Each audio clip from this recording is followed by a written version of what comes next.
저는 정보가 곧 합격이라고 생각해요. 기출문제 특강이나 모의고사 자료집을 주시는 것도 좋았고, 그 중에서 제일 좋았던 건 교수님의 쪽집게 정보였어요. 약간 합격을 위한 종합 패키지 선물을 받는 그런 느낌? 애들 유료 회원 꼭 추천합니다. 자, 용어 정의 계속 가겠습니다. 301페이지.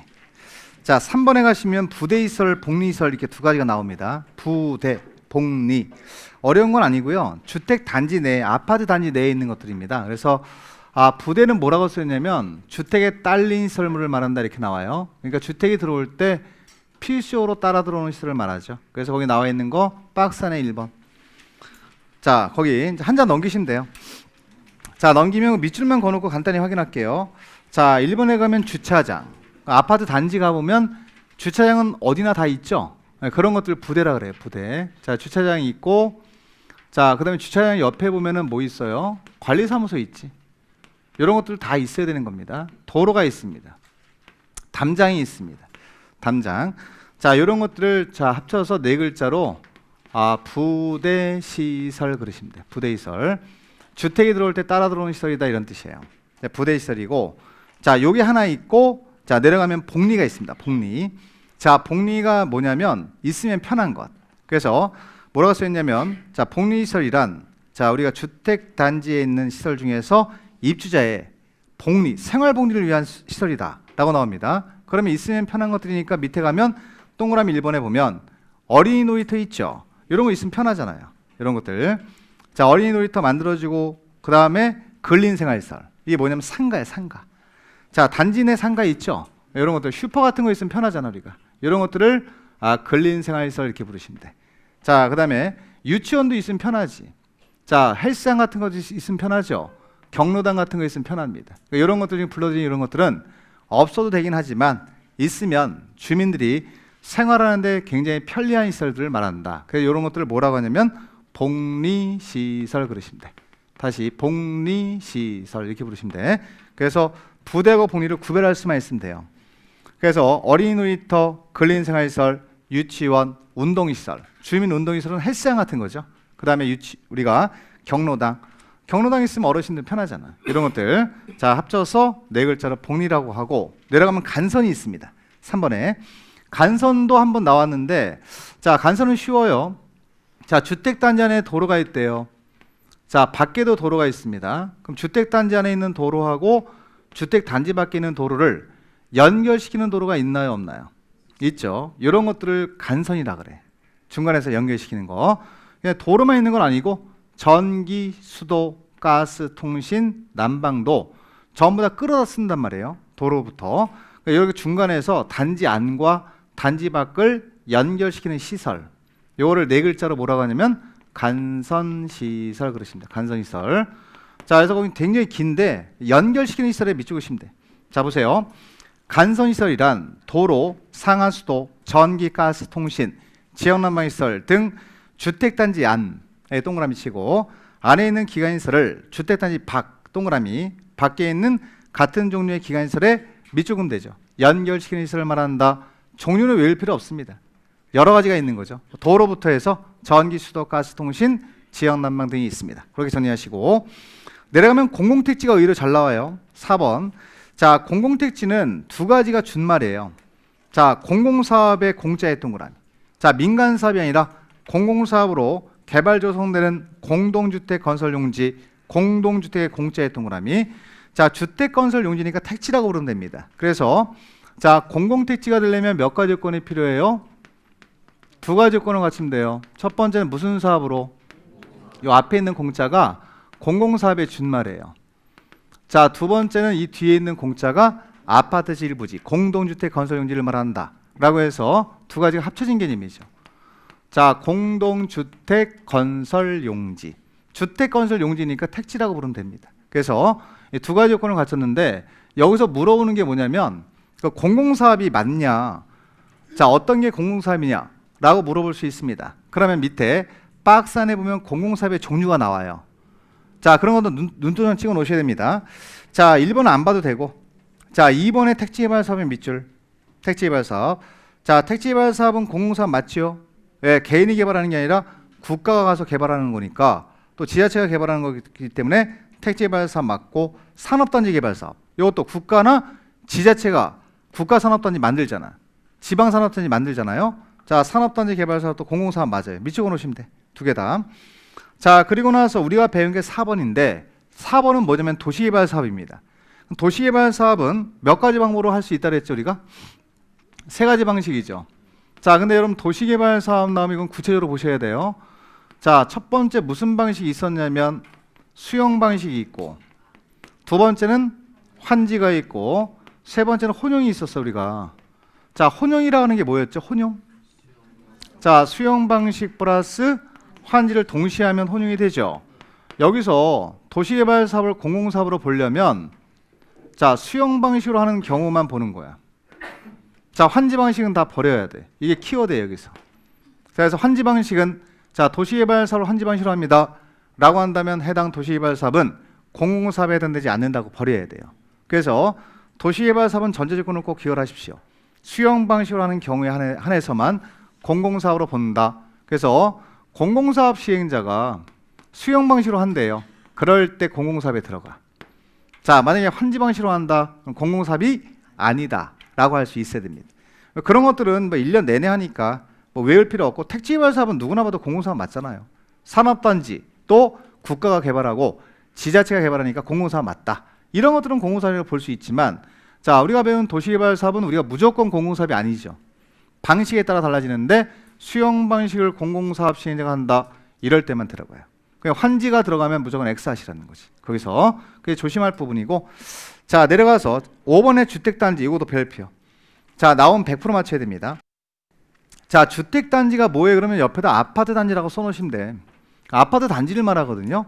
그러면 우리가 좀 전에 배운 아파트 단지의 개념은 주택이 들어가고, 자, 일단 사업계획 승인을 받아서 주택을 짓는 부지, 자, 그 다음에 주차장 같은 부대시설 건설할 부지, 그 다음에 유치원, 어린이놀이터, 근린생활시설 같은 복리시설을 건설할 목적으로 조성되는 토지죠. 그럼 주택단지 안에는 몇 개가 들어가요? 3개 동그라미 치면 되지. 뭐하고 뭐하고 뭐? 주택과 부대시설과 복리시설을 건설할 목적으로 조성하는 일단의 토지를 말한다. 쉽게 말하면 아파트 단지를 조성하는 거야, 쉽게 말하면. 그러면 그 단지가 4글자로 무슨 단지가 된다? 주택단지가 된다. 그렇게만 개념 잡아 놓으시고, 다만에다 형광색 비치고요. 여기는 중요한 게 맨 3번째 줄에 보면 다만 다음의 시설로 분리된 토지는 자, 각각 별개의 주택단지로 본다고 써 있습니다. 그렇지. 그럼 거기서 나오는 거예요, 시험은. 자, 이런 것들이 뭐 올해 30회 때도 정답이었는데 이거 나오면 틀리면 안 돼요, 여러분들. 100% 맞춰야 됩니다. 그럼 여기다가 하나의 단지를 만들었어요. 주택단지를 하나 만들었습니다. 근데 여기 주택단지 사이로 철도가 지나간대. 자, 고속도로가 지나가요. 자동차 전용 도로가 지나갑니다. 그러면 이 단지가 하나일까요? 별개일까요? 단지가 쪼개지는 거야. 이때는 하나의 단지로 봐야 된다는 X, 별개의 주택단지로 본다라고 대답하셔야 됩니다. 근데 1번은 다 대답을 해요.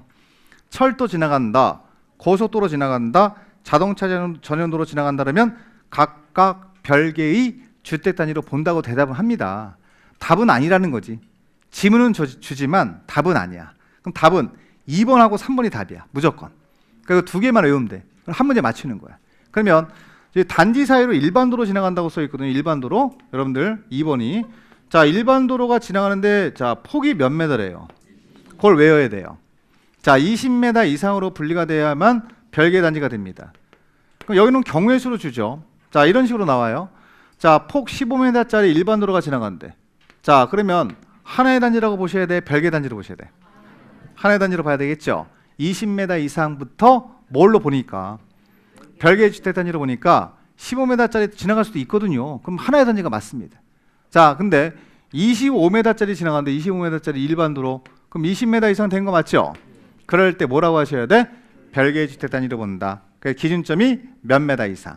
20m 이상. 그래서 이거는 일반도로니까 외울 때 일자에서 아랫니를 한번 빼버려. 이렇게 하나 둘 셋 해서 빼버리면 2자 남아. 갖다 2자만 갖다 붙여. 그럼 20m 딱 나오는 거야. 그런 식으로 외우세요. 여기 1년 내내. 왜냐면 이렇게 안 외우면 되게 헷갈려요. 숫자가 너무 많이 나오기 때문에 일반 도로는 그렇게 정리하시면 되겠고, 그다음 도로가 하나 더 있어. 3번에. 자, 무슨 도로냐면 도시계획 예정도로야. 다시 도시계획 예정 도로예요. 몇 메다래요? 폭 8m 이상입니다. 그러면 요 8m 이상짜리 폭이 8m 이상짜리 무슨 도로가 지나가요? 자꾸 읽어야 되고 도시 계획 예정 도로예요. 자, 요 도로가 나오면 되게 쉬워. 글자 수를 세. 하나, 둘, 셋, 넷, 다섯, 여섯, 일곱, 여덟 몇 메다? 8m 이상으로 분리가 됐다. 그때 별개 단지로 본다라고 하면 한 방에 끝날 수 있어. 글자 수를 세면 되잖아, 가서. 어차피 도시계획 예정 도로는 주니까 하나, 둘, 셋, 넷, 다섯, 여섯, 일곱, 여덟 8m 이상 분리가 되면 별개 단지입니다. 이 두 가지 도로 할 수 있죠. 예, 이거 못하면 이상한 사람 되는 거예요. 자, 일반 도로는 몇 메다? 20m 이상. 자, 도시계획 예정 도로는 8m 이상으로 분리가 되면 별개 단지로 본다. 맞나요? 네, 됐습니다. 정리하시고. 자, 오른쪽 가서 6번은 보지 마세요. 입주자 등은. 이건 우리 시험에 안 나와요. 자, 입주자, 사용자, 관리처는 시간 많을 때 한번 읽어봐. 의미 없고. 자, 리모델링 갑니다. 거기도 별표하셔야 돼. 자, 리모델링은 건축법은 많이 안 나오지만 주택법은 많이 나와요. 그래서 의미는 똑같아요. 노후화 억제입니다. 밑줄. 기능 향상. 자, 일단 목적이 두 가지예요. 하나는 노후화 억제, 또 하나는 기능 향상을 위해서 하는 행위를 리모델링이라고 하는 거예요. 그러면 그 지문은 틀리게 내는 지문이 아니기 때문에 보고 넘어가도 돼요. 맞다라고 확인하고. 그러면 주택법에서 중요하게 여겨야 될 부분이 뭐냐면 리모델링을 하는데 어떤 방법을 통해서 할 수 있느냐, 이게 중요해. 박스 내는 게 중요하다는 얘기지. 자, 첫 번째 1번의 대손의 밑줄. 자, 대손을 통해서 리모델링 할 수 있다. 맞습니다. 자, 그리고 2번부터 자 5번까지 묶어요. 그리고 증축이라고 써요. 증축. 그럼 2번부터 5번까지는 전부 다 증축형 리모델링이야. 증축을 통한 리모델링을 할 때 해당되는 규정입니다. 그게 다. 그러면 결론 내리면 주택법상 리모델링은 몇 가지 방법을 통해서 할 수 있죠? 자, 크게 보면 첫 번째 1번에 있는 뭐 대선 통해서 할 수 있고, 두 번째는 증축이에요. 그러니까 시험은 여기서 다 나와요. 여기서 증축.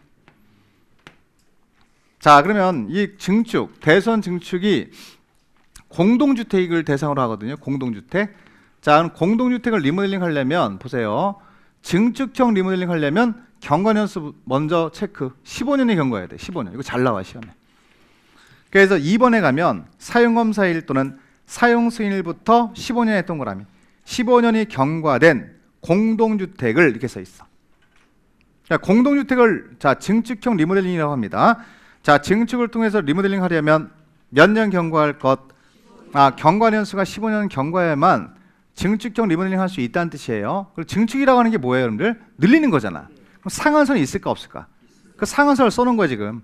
전용 면적, 자 주거 전용 면적, 자 30% 이내까지만 증축할 수 있다. 밑줄. 자 전용 면적을 늘릴 수는 있어요. 원래 증축이라고 하는 게 늘리는 거잖아. 그럼 상한선을 안 두면 너무 많이 늘리니까 상한선을 둔 거야. 30% 이내까지만 전용 면적 늘려라 라고 하는 겁니다. 자, 그리고 3번은 지금 안 봐도 되고 4번, 5번까지만 볼게요. 여러분, 우리가 최근에 이거 5년 전인가? 그때부터 이제 시행이 되는데 증축이라고 하는 게 뭐죠? 증축? 늘리는 거잖아. 늘리는데 제주도의 층수가 아파트가 이렇게 있으면, 공동주택이 있으면 자, 그동안은 옆으로만 늘릴 수 있었어.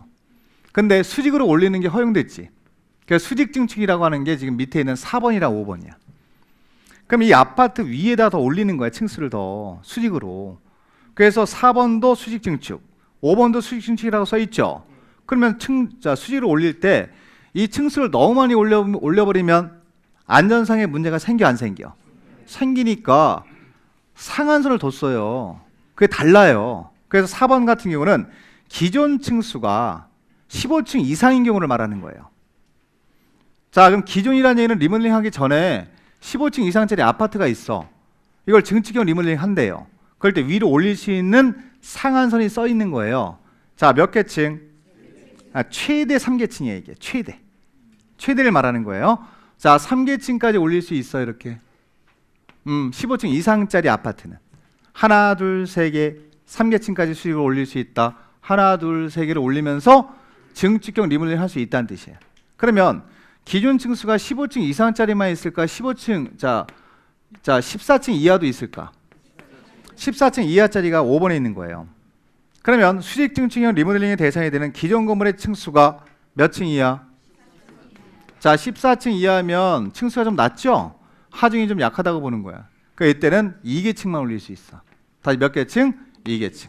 수직을 올릴 수 있는 게 최대 2계층까지 올릴 수 있다는 뜻입니다. 그러면 자, 수직으로 증축이 허용되긴 하지만 자, 기존에 있는 층수에 따라서 수직 증축이 다른 거죠, 지금. 자, 15층 이상이면 몇 개? 최대 3계층이 되고요. 허용되는 거예요. 그 다음에 14층 이하짜리는 2계층까지 수직으로 증축할 수 있다, 없다? 있다. 이렇게 하시면 됩니다. 마지막 공구 하나 하고 마무리하죠. 공구. 자, 공구가 나오는데 공구는 그림 하나 그려놔요, 밑에다. 자, 공구는 주택단지가 하나입니다.